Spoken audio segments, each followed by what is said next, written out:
If you're a fan of this genre and have been consuming this type of content for some time, you've undoubtedly heard about some disappearances that are just brain-breaking because of how impossible the circumstances are. There's just no shortage of instances of people walking essentially just out of view and then seemingly disappearing off of the face of the earth. So in today's video, we're going to go over some of these impossible disappearances. As always, viewer discretion is advised.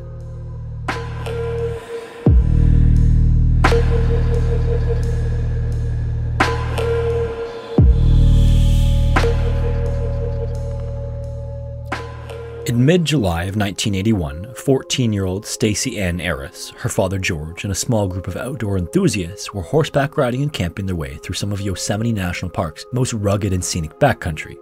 Stacey and George had been looking forward to the trip for months, and they planned on making the most of the excursion by exploring, bonding, and just generally enjoying the beautiful scenery.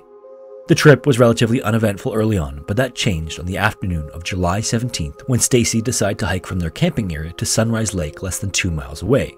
George was too tired to join her, so instead an elderly man they were traveling with accompanied her about half the way before he also decided he was too tired and returned to camp. Stacey said goodbye and continued on alone, and that was the last time anyone ever saw her. Stacey Ann Arras was born to George and Carol Arras on September 29, 1966. She was the youngest of 4, and the family lived in Saratoga, California, a few miles southwest of San Jose, which is also conveniently just a few hours' drive from Yosemite National Park to the east. When Stacey turned 14, she and her father began planning a father-daughter trip, and they officially settled on a multi-day trip along the 49-mile High Sierra Camp Loop. This trail was the best of both worlds because it allowed them to travel through some of the park's most beautiful and remote areas, while also giving them the safety and comfort of spending each night with other travelers in a moderately developed camping area. After a normal day of riding on the afternoon of July 17, 1981, Stacey, her father, and their guide and the other travelers finally arrived at the Tuolumne Meadows camping area where they planned to get comfortable, eat a big dinner, and then turn in early. At the same time, there was still plenty of daylight left by the time they got settled in, and Stacey still had lots of energy. In this beautiful area, she just couldn't resist the lure of the nearby Sunrise Lake, which was surrounded by forests, an alpine meadow, and Mounts Florence and Clark in the background. So while everyone else was relaxing and discussing the day's trip, Stacey changed into fresh clothes, swapped her hiking boots for sandals, and grabbed her camera. She may have assumed her father would join her, but by then he was more interested in relaxing and enjoying the scenery. He suggested that Stacey change back into her boots if she planned on hiking to the lake, but then another man, 77-year-old Gerald Stewart, said that he was also up for a short walk. So he and Stacey set off down the trail a few minutes later, but after walking just a couple hundred feet, Gerald ran out of energy and decided to head back. Stacey wanted to continue on, and campers and guides actually watched as the two said goodbye to one another and then started walking in the opposite direction.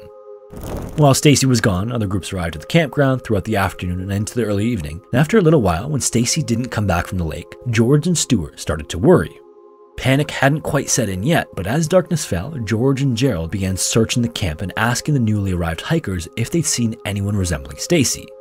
Then, when not a single person had seen any sign of her, it started to clue in that Stacey might be in some trouble. Maybe she'd gotten hurt on the trail and was still there, or maybe something worse had happened. Before long, George had told the rest of the group and a full search was launched. Thankfully, by then, there were quite a few others at the campsite who were willing to fan out and look for Stacey. When small groups began walking down the trail and toward the lake, it must have seemed like Stacey would be found pretty quickly, and then everyone would laugh it off as a misunderstanding. But then searchers scoured the trail and the lake area, blew whistles, and repeatedly shouted Stacey's name, but there was still no sign of her. According to her father, she had been carrying binoculars and wearing earrings and an ankle bracelet, but the only item that turned up was a camera lens found in a wooded area she must have passed through on her way to the lake. This initial search lasted well into the night, and soon enough, some of the searchers started to think that she might have been abducted or attacked by a wild animal. Unfortunately, no signs of a struggle were found either, which made the search even weirder. They also started to consider the possibility that she could have drowned in the lake, fallen into a hidden crevice, or panicked after realizing she was lost. If she had panicked, she might have made the all-too-common mistake of trying to hike her way to safety instead of staying where she was and letting rescuers find her. Then, in her panic, she could have gotten much more lost than she otherwise would have. Whatever the case, it was a long night for her father. The following morning, the National Park Service joined the search, and everyone was hopeful that with all their expertise, Stacey would be found in no time. Over the next few days, nearly 150 searchers converged on the area, about half of which were Mountain Rescue Association volunteers who collectively had decades of experience tracking people down who'd gone missing in wilderness areas. Scent dogs and helicopters were eventually called in too, but even though they went over a 5 square mile area around the campground and Sunrise Lake, nothing new was ever found. The case was so perplexing that one volunteer apparently said that it seemed like Stacy had just disappeared off the face of the earth. And as the days dragged on, everyone knew that the odds of finding her alive were becoming increasingly slim. In the meantime, the Park Service had a good idea of who was in the area since visitors and guides were required to register and obtain backcountry permits. They questioned everyone they could and displayed posters of Stacy along the trail and around the campground, but tragically, after 12 days, the search was officially called off. By mid-October, the trails were largely empty, and with the wintry weather settling in, park officials and rescuers assumed they'd find Stacy's remains the following spring after the big thaw. Unfortunately, that wouldn't be the case either. Investigators are often inundated by questionable tips and supposed sightings when people go missing, and Stacy's case is no exception. In fact, Park Service investigators got calls from multiple tipsters who claimed to have seen Stacy in western states like Oregon, Nevada, and Colorado. And as is often the case with these types of cases, a number of theories have arisen despite the lack of physical evidence.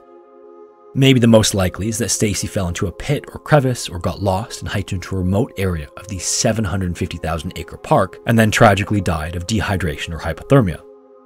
Then there's also the animal attack theory. Park officials estimate that between 300 and 500 black bears live in Yosemite, but officially nobody has ever been killed or seriously injured by a bear in the park, so this theory isn't particularly likely.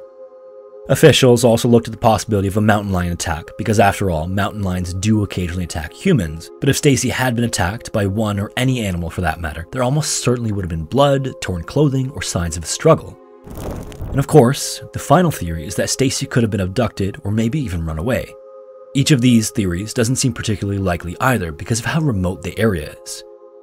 In any case, whatever happened to Stacy Ann Arras, she may have been within a stone's throw of the searchers in the early part of the search, which makes things even more frustrating. As a result of this, it's often asked why she hadn't responded to rescuers' shouts or whistles if she'd been in such close proximity to them. The fact is that experienced search and rescue personnel experience this phenomenon all the time. In the wilderness, unfortunately, sound rarely behaves like we think it should. In any case, adding another layer of mystery to her disappearance, David Paulides of Missing 411 fame apparently filed a number of Freedom of Information requests with the Park Service to get information on Stacy's case, but each of his requests was denied. In the Park Service's defense, they've made a PDF file available online for anyone interested in looking into the case, but the file only includes a few official documents, and otherwise, it's mostly just old Forest Service maps, grainy photographs, and newspaper clippings that don't shed any new light on the case. Stacy is the only person to have ever disappeared from the Sunrise Lake area.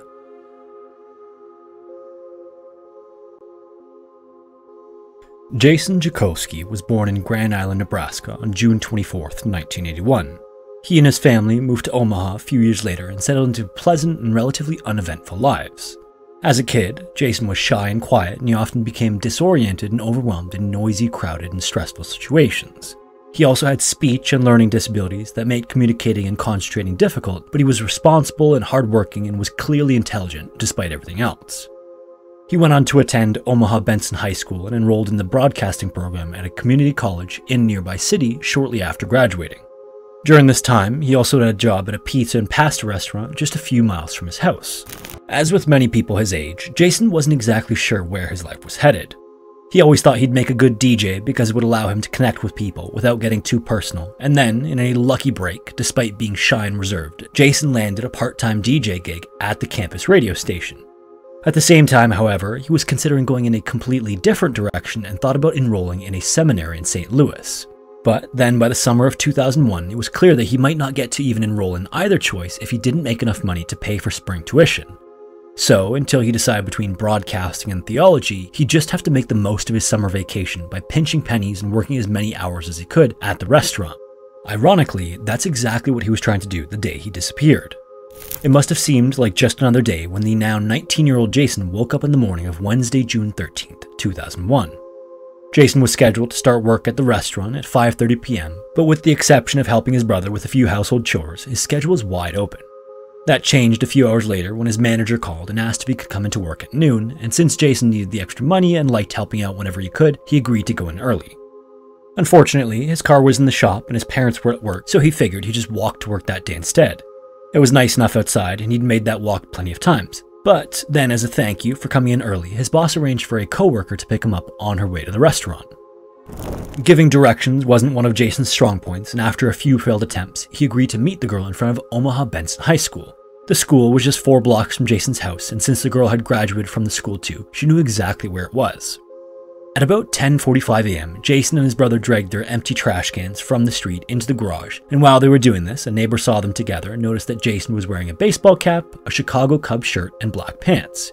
He was also carrying, not wearing, his red restaurant uniform. This was the last known sighting of Jason. After saying goodbye to his brother, he walked down their driveway and then toward the school. Just a few blocks away, his coworker got to the school and sat there for a little while before starting to think that maybe Jason had gone to the wrong place. After waiting for a little while longer, and with their shifts coming up, she drove to a nearby gas station and called his house to see if he was on the way. Jason's brother Michael picked up the phone and as a joke pretended to be Jason, but eventually told her that his brother had left and should be there any second. But Jason never showed up, and eventually the girl called her boss to ask what she should do. He told her to wait for a few more minutes and then drive to work herself if he didn't arrive because her shift was about to start. While she was waiting, the manager also called Jason's house and spoke to Michael, but again, all he could tell him was that his brother had already left. The weird thing was that Jason was a lot less impulsive than many teenagers, and missing a shift like that was completely out of character for him. But alarm bells didn't really start to go off until early that evening when he still hadn't shown up to work or back home. Eventually, Michael heard back from the restaurant that Jason still hadn't shown up, and he hadn't returned home either, so Jason's parents both left work early to start to look for him. They began by covering and retracing the distance between their home and the school, as well as the route he would have taken if he'd ended up walking the entire way to work. While they were searching, they just had this feeling that something terrible had happened to him.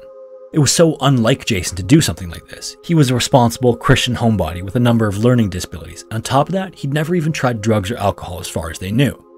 Jason was also single, according to his parents, so unless there was a significant other he'd managed to keep under the radar, it seemed unlikely that it had something to do with a breakup or something like that. Then, tragically, despite their concerns, Jason's parents didn't report him missing until the following morning because they incorrectly believed that they had to wait 24 hours before notifying the police. Then, even though the police had been officially notified, they didn't exactly spring into action. Instead of beginning the search right away, they waited nearly a week to launch a full-scale investigation. Maybe because they thought that Jason was just another teenage runaway who would eventually turn up.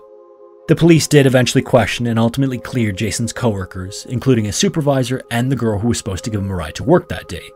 They also questioned his friends, who all said they had no idea where he was or what had happened to him. Interestingly, many said that they hadn't seen or talked to Jason in a few weeks. Then a search of Jason's room revealed that he hadn't taken any belongings with him, and there was no sign of him when investigators checked the footage from the high school security cameras. Pretty quickly, the police were almost completely out of options for places to look for a lead. They even happened to check the state's sex offender registry, which did reveal an offender who lived on the same street as Jason, but police questioned and searched the home of this person and nothing came of it either. There was also a young man who lived about a block away who neighbors were suspicious of when he moved out shortly after the disappearance, but again, no connection was ever made and it's unclear if police even looked into this lead.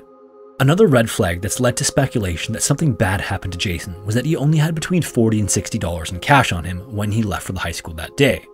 So if he disappeared voluntarily, he couldn't have gotten very far without some other source of money. He also had about $650 in the bank, but since his disappearance, it's never been touched. There's also never been any activity on his cell phone account, and nobody's ever tried to pick up his car from the repair shop. In addition to that, Jason was supposed to start his new DJ job a week after he went missing, but he never showed up for that either. Unsurprisingly, the Omaha police received multiple tips from people who claimed to have seen Jason. One supposed sighting was reported to have taken place at the nearby state park, but police were never able to confirm that it was Jason or if the tip was even authentic. Eventually, the tips stopped coming in too, and Jason's case officially went cold, which is kind of insane when you consider that he vanished in just a short 4-block distance from his house to the high school. Now, more than 2 decades later, the Omaha Police Department has officially labeled Jason's case a homicide. And in the absence of anything concrete, a number of theories have emerged. The first theory is that Jason was abducted, either by a person or people that he knew, or somebody he didn't know. It's worth pointing out that Jason was 19 years old and around 6 feet tall and 170 pounds, which is definitely not someone who would be easy to forcibly abduct. However, if Jason knew and trusted his abductors, he may not have put up a fight, especially if they played the sympathy card by convincing him that they needed his help. It's impossible to say exactly what happened, but it's at least conceivable to think that Jason's learning disabilities, introverted nature, and faith may have put him in a particularly vulnerable position. Another interesting aspect of Jason's case is that another 19-year-old Omaha man named Samuel Sherman disappeared a block away under similar circumstances just a month later on July 20th, 2001. Samuel left his home in the middle of the day to attend a previously scheduled job interview, but unlike Jason, he actually made it to his destination. Then, after the interview, he was never seen again. In addition to being the same age as Jason, the timing and proximity of the two disappearances is uncanny to say the least. But whereas Jason's disappearance was all over the news, Samuel got far less media coverage, and much less is known about his background. It's worth noting that he does have a missing persons card on the Omaha Crime Stoppers website. Tragically, it's right below the entry for Jason's case. If there is a silver lining to this tragedy, it's that Jason's parents used their son's disappearance to make positive changes in how missing person cases are handled. Because of the frustrating lack of evidence and answers, they founded a non-profit organization called the Jason Project aimed at promoting awareness of missing persons cases. The hope is that increased media coverage will produce more tips and leads that could ultimately help some families reunite with their missing loved ones.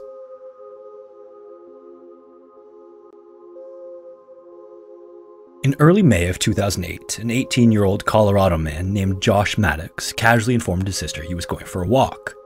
Josh was still coping with a tragedy that had rocked his family 2 years before, but on that particular day, nothing seemed out of place. Josh often took long walks in the woods to clear his head, but this time he didn't come back and his family would never see him alive again. Joshua Vernon Maddox was born on March 9, 1990. He and his two sisters grew up in Woodland Park, Colorado, which is about 20 miles northwest of Colorado Springs and just a few miles west of the U.S. Air Force Academy.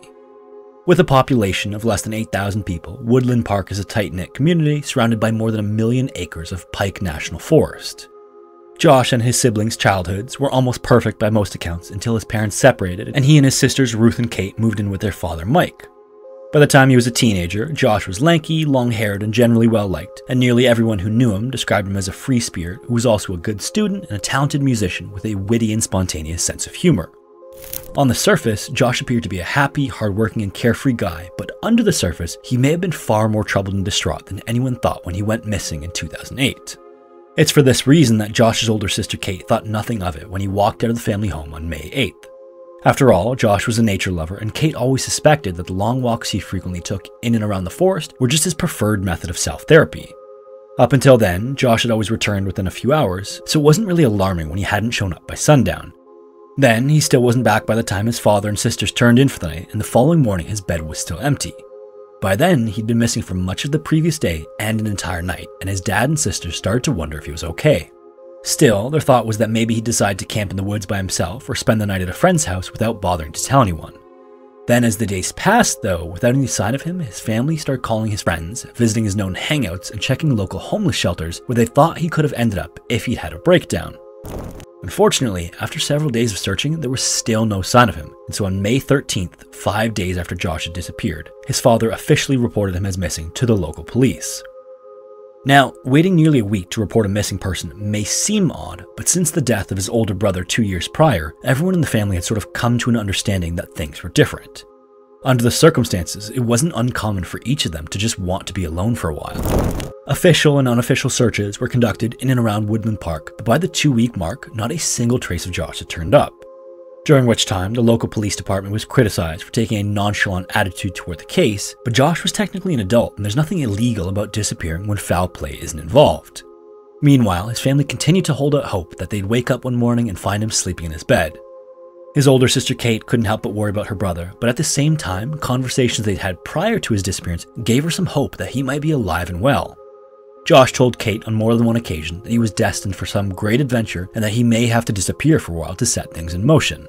With that in mind, Kate thought that it was also possible that he'd simply hooked up with a new band and set out on tour with them. Everyone also thought that it was possible he just couldn't deal with the memories he had in Woodland Park and figured that the only solution was to get a fresh start somewhere else.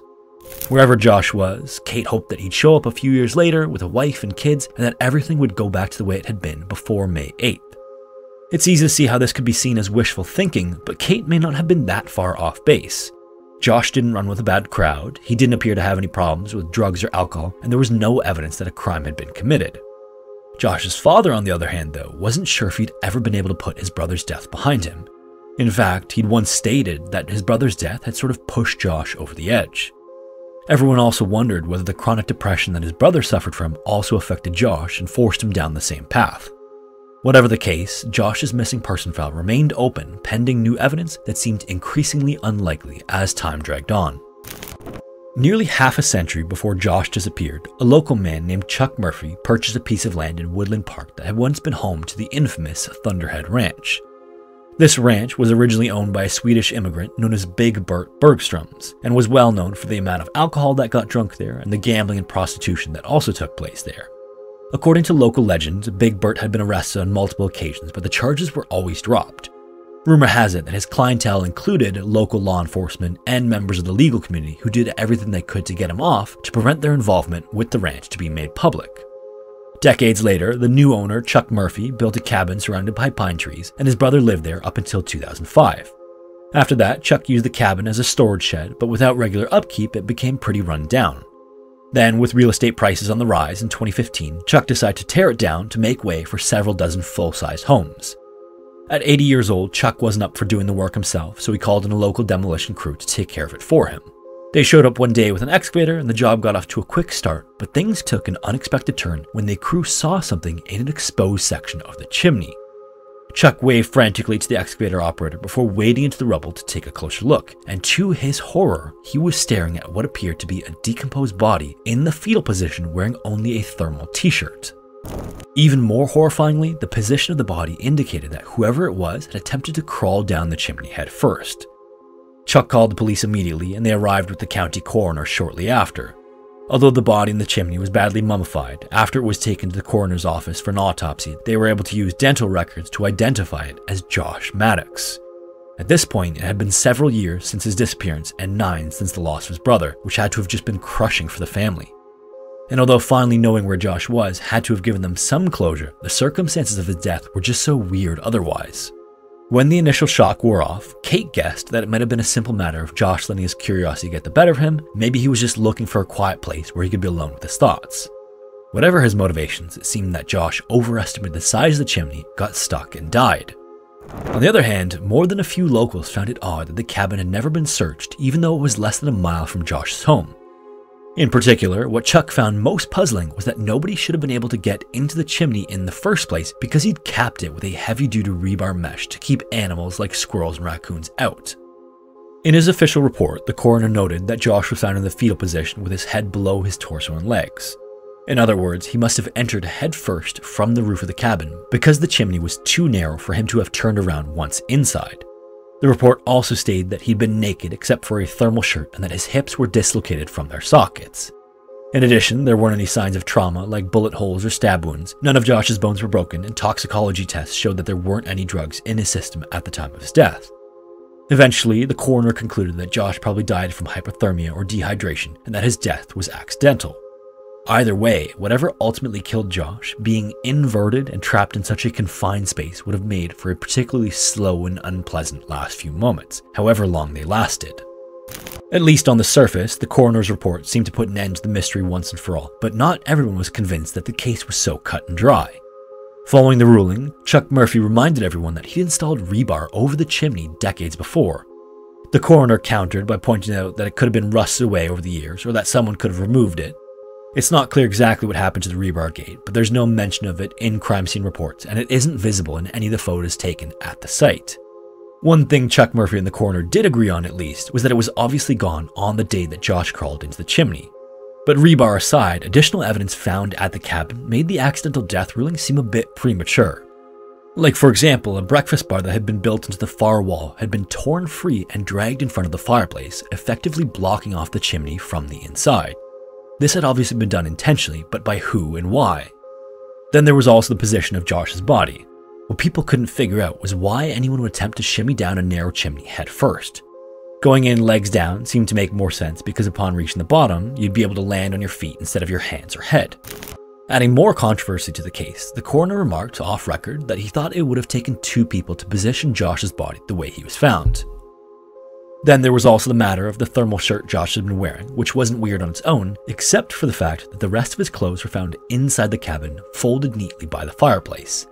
This meant that he'd either been in the cabin before and had folded the clothes himself, or that someone else had folded them for him. In light of these findings, the coroner even considered changing his original ruling, but he ultimately stuck to accidental death because he had little more than speculation to go on. The police and coroner's office received multiple tips after Josh's disappearance, and although they continued coming in long after his body was discovered, public interest in the case eventually waned and authorities seemed confident that foul play wasn't involved.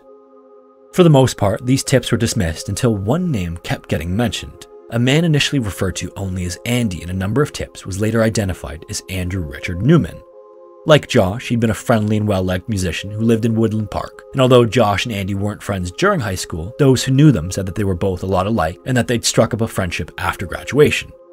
The weird part is that Andy eventually left the area and then went on to commit a multi-state crime spree, and when Josh's body was found, he was serving time in a Texas prison. Andy had previously been incarcerated in Oregon and Washington too, but an incident in northern New Mexico ultimately threw the cause of Josh's death into serious doubt. As the story goes, one evening, Andy visited a home shared by a caretaker and the disabled man he lived with. It's not clear whether the men were drinking or using drugs, but the caretaker excused himself to take a shower, and by the time he returned, the disabled man had been stabbed to death and Andy was nowhere to be found. He was eventually tracked down and arrested, but he didn't confess to the murder. However, he did claim to have recently killed a woman in Taos, New Mexico, after which he stuffed her body into a barrel. The police would even find a woman in a barrel in Taos, but Andy wasn't charged with her murder because police already had a suspect in custody. He also wasn't charged with the disabled man's murder because the caretaker was killed in a bar fight a few months before and couldn't make an official statement or provide any evidence of Andy's guilt.